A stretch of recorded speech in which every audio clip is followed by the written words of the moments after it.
Does Cypher need her E1 or her S1, or maybe she doesn't need any at all? In today's video, guys, that's what we're talking about, guys, going over what both of these things do, from what the E1 does and how it benefits your kit overall, what the S1 does, how it benefits your kit overall, the average cost of getting both of these two, and is it just worth pulling? Like, does she need this to actually function, as we've seen so many other characters need their light cones?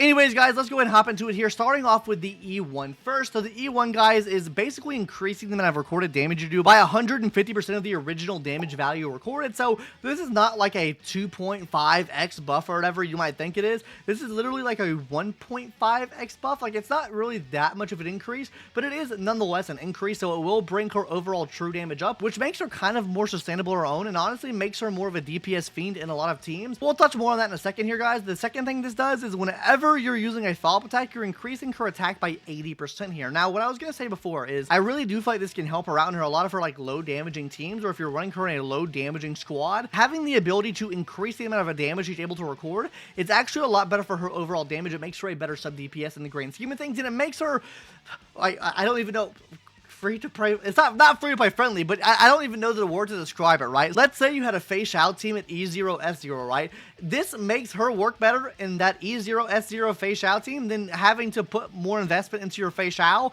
to do more damage to really reach this number, right? That's the main point I'm trying to make here, right? She makes some of your older DPS more viable in a comp with her because she's able to record that damage, and obviously your higher DPS, she does higher damage with that as well. So overall, I think this just makes her more flexible to sub DPS, and then obviously you get the attack bonus as well, which is really, really nice. And overall, I do think it helps run a lot more for some of those like low value teams. Now, hopping into the S1 here, guys. First of all, it'll be increasing your speed by 18%, which is absolutely massive. She has actually two debuffs with this, guys. Now, one has a prerequisite, but this can help her out a lot for Acheron teams because both of these can be procced off from just using her attacks and stuff like that. Number one debuff, guys, 16% defense down for free. Number two, like I said, has a stipulation of 170 speed, which, my god, fucking hard as hell to get.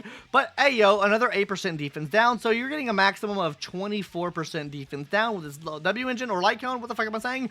And then she gets a speed buff of 18% as well. Literally, for this, guys, for me, this is literally the upgrade for Pearls of Sweat. Like, if you guys don't know what Pearls of Sweat does, Pearls of Sweat at S5, guys, is literally going to be decreasing the enemy's defense by 16% for one turn.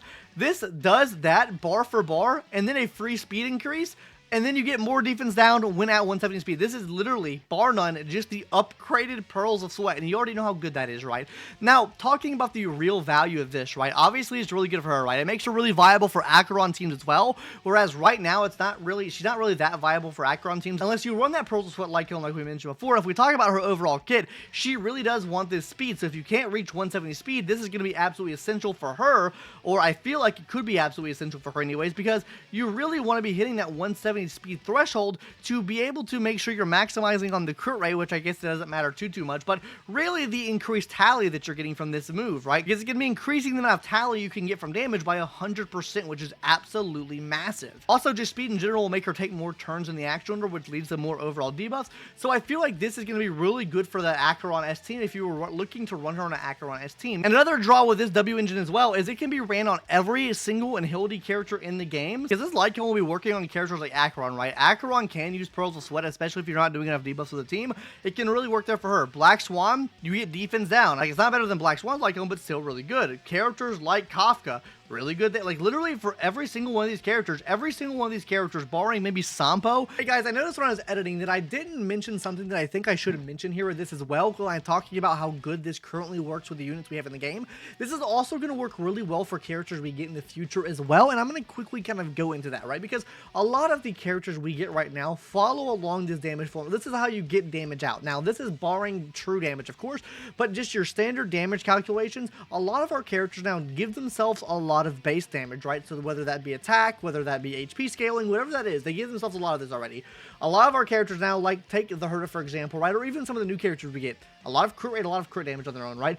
Damage boost, pretty inherent as well. They give themselves a lot of that, and a lot of our supports give that as well, right? So where I think this actually lies at is pretty unique and beneficial to a lot of your characters, right? Like I mentioned, Pearls of Sweat light cone is the closest light cone to this, and with that being said, I think having the increased speed really helps out because our speed thresholds are getting higher and higher and higher because we need to do more damage, we need to generate more skill points more often. Secondly, with that as well, guys, this will be able to proc free debuffs off for you as well and allow you to get 2 debuffs on the enemies. So characters like-doctor ratio can benefit from this greatly. Now, going into the future, what if we get another character that scales off the amount of debuffs currently on the enemy, or when we get another character that scales off the amount of debuffs you're proccing on the enemy? This will help in just about all of those scenarios. So that's why, guys, I genuinely do think this is the best overall and Hildy Lytcone you can get for your account. It is the most universal in my opinion, and I think that is really worth your time getting this Lytcone. But now let's get back to the video. But now, guys, what I want to talk about is, do you need the Lytcone? Do you need the E1? Do I think you need either one of them at all, right? But wait, one more scam. Please hit that subscribe button. That's all I'm going to say. Hit the subscribe button now, please. I promise I won't scam you again the rest of the video.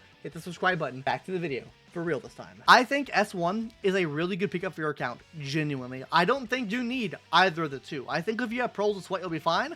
For just running on any of your standard and Hildy characters that would want it, I think that's fine. I think E1 is not needed. It makes her better for sure, but I don't feel like you should have to get E1 to make her viable. This is the same issue I had with Aglia. I don't think the vertical investment is really there for the amount of value you're getting for it. I feel like if we're talking about investment in things, I think investment for your account would probably be S1, because even when, say, she gets phased out, right, S1's going to be much better. I feel like the pull proposition for the Lytcone is so much higher than her Eidolon 1. I honestly do think it's a lot more worth it. I don't think you need either of the two. I think you'll work just fine without it. I do think the value that the Lytcone can bring is absolutely massive, and I kind of want to break that down right here, guys, because right here, what we're going to be talking about is literally the E1 versus S1 pull cost maximums, right? So how much does it take Stellar Jade wise or pool wise to get both these things guaranteed, right? Now, this is obviously calculating in for you just pulled Cypher and you're going for E1, right? That's a total of 5,700 Jades because you have to win a 50-50, and that's 360 pulls at max. Not saying you'll ever reach that, I'm just saying that's the maximum. For S1 here, guys, it's 75-25. This is going to be only 25,000 Jades. If you just wanted to go for this Lytcone here, it's only 25,000 Jades. Obviously, you have to win a 75-25, which is a lot better odds